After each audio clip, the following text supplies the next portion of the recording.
Hi everyone, this is Zeal from Team 5795.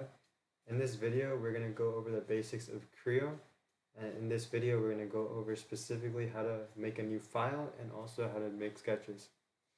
So first off, to make a new file, you want to click New, and you have a part. You can also do an assembly, but we'll go into that later. You're pretty much going to combine your parts. So a part is just simply like making a side plate or a simple like 2D or 3D part. So you can name your file part whatever. I'm just gonna name this video 1 because this is our first video, and click OK. Okay. So the only thing is you can't have spaces. So video 1. All right. So now you have your X, your Y, and then your Z coordinates right here. It's in this plane right here. So pretty much, let me just turn these on so you can see. Okay, so when you move around, you won't be able to see your axis, but pretty much you have your front plane right here, your top plane right here, and your right plane right here. You can change the name however you want, but that's what I'm keeping it for the time being. So in order to make a sketch, you want to click right here, go to the model and click sketch.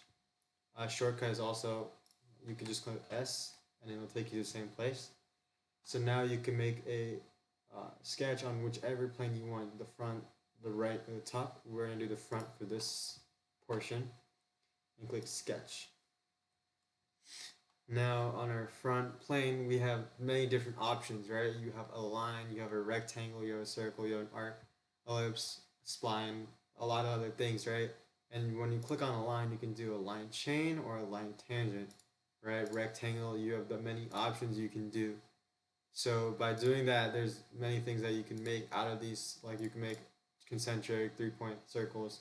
So 3-point circles kind of like you give 3 points and then the circle will intersect all 3. Or you can make 3 tangent lines so the circle goes through all 3 of those tangent lines. Another interesting things is that you can make a center line for if you want to make like if you want to have like half the part exactly like on one side of the center line and the other half exactly on the other side. And you also have points, so you can make a point on your sketch. So just for this video, we're going to do a center circle. We're going to click, and drag out. And then to get out of this tab, you want to click escape once. And now you can see right here, our measurement is 100.27. And then so this is in inches. Alright, so originates in inches. That's the inch pound second. That's the Creo basics. So pretty much I'm gonna just say the 100 inches is fine, to be honest. So 100 inches, and now your plane just goes straight into this smaller view, with your sketch. In the next video we'll go over extruding, making holes, filling, and that type of stuff. Chamfers. Alright, goodbye guys.